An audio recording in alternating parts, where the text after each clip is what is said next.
मेरी उम्र इस वक्त भी मुश्किल 15 बरस थी जब किस्मत ने मुझे एक ऐसे रास्ते पर डाल दिया जिसका मैंने कभी सोचा भी न था।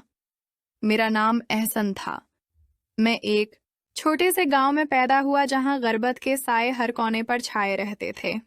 वालदीन तंगदस्ती में जकड़े हुए थे और तालीम हासिल करना मेरे लिए ख्वाब जैसा था। उन्हीं दिनों गांव में एक बावकार दौलतमंद मगर तन्हा खातून आए। उनका नाम बेगम नायला था। वो बड़ी उम्र की थीं, अकेली रहती थीं और अपने कामों के लिए एक मददगार चाहती थीं।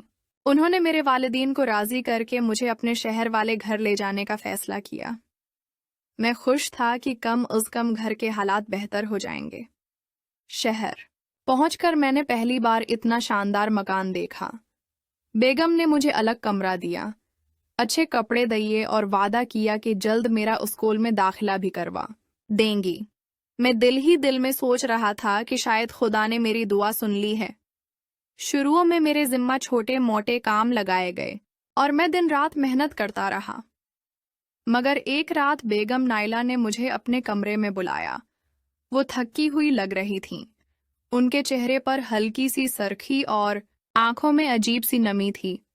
उन्होंने मुझे नर्म लहजे में कहा कि एहसन, मेरी कमर में बहुत दर्द है, ये तेल लेकर जरा मालिश कर दो। मेरा दिल जोर जोर से धड़कने लगा। मुझे झुझक महसूस हुई लेकिन इनकार न कर सका, क्योंकि ये वही खातून थीं जिन्होंने मेरी दुनिया बदल दी थी। मैं खामोशी से उनके करीब बैठ गया, आंखें झुकाकर हाथों पर रोगन डाला और उनकी कमर पर हल्के हाथों से मालिश करने लगा। वो प्रस्कून आ भरते और कभी कभार आंखें बंद कर लेते और मैं अपने दिल की तेज धड़कन को काबू में करने की कोशिश करता। अगले दिन ये मामूल फिर दोहराया गया और रिफ्ता रिफ्ता मेरे दिल में उनके लिए सिर्फ एहतराम नहीं बल्कि एक अनोखी कशिश पैदा होने लगी। उनकी बातों में एक नरमी थी जो सीधा दिल को छूती और उनकी मौजूदगी में मुझे एक अजीब सा सुकून मिलता। कभी वो मेरे लिए किताबें ले आते, कभी मेरी तारीफ करती और कहती कि अगर तुम पढ़ोगे तो बहुत बड़ा आदमी बनोगे। मैं उनकी आंखों में देखता तो ऐसा लगता जैसे उनकी तन्हाई में मैं ही उनका सहारा हूँ। दिन गुजरते गए। बेगम नायला मेरे साथ ज्यादा वक्त गुजारने लगे। कभी लान में बैठकर कहानियां सुनाते हैं, कभी शाम ढलते चाय पर मेरा साथ देते हैं।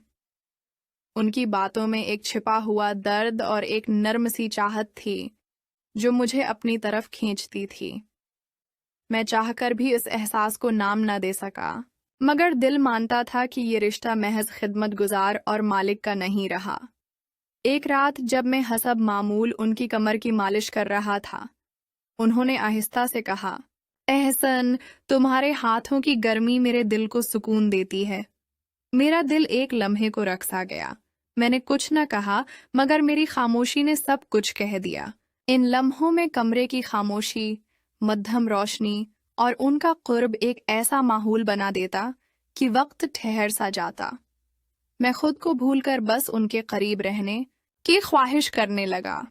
लेकिन इसी दौरान घर के राहदारी में कई बार अजनबी कदमों की चाप सुनाई देती, जैसे कोई हमें दूर से देख रहा हो। एक दिन बेगम नायला ने खुद भी तस्लीम किया कि कभी कभी लगता है ये घर खाली नहीं है। ये सुनकर मेरे रोंगटे खड़े हो गए, मगर उनकी आंखों में खौफ के साथ साथ एक नरमी भी थी, जैसे वो चाहती हूं कि मैं उनका सहारा बना रहूं। उनके साथ गुजरता हर लम्हा एक राज, एक किशिश और एक उनकही चाहत में डूबा हुआ था। फिर वो दिन आया जब बेगम की तबीयत अचानक बिगड़ गई।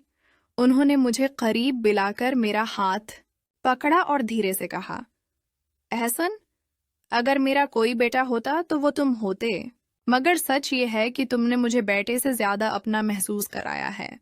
मैंने अपनी जायदाद तुम्हारे नाम कर दी है, अब तुम अकेले नहीं रहोगे। ये कहकर इनकी आंखें बंद हो गईं और वो हमेशा के लिए खामोश हो गईं। मैं टूट कर रह गया, आंसू बह निकले और मेरा दिल पहली बार इस हकीकत को मानने पर मजबूर। हवा की मोहब्बत कभी कभी ऐसे रंग दिखाती है जो लफ्जों में बयान नहीं किए जा सकते। ان کی یاد آج بھی میرے دل کی دھڑکنوں میں بستی ہے، اور جب رات کے سنسان پہر میں ہلکی ہوا چلتی ہے تو لگتا ہے جیسے بیگم نائلہ اب بھی میری قربت میں موجود ہیں۔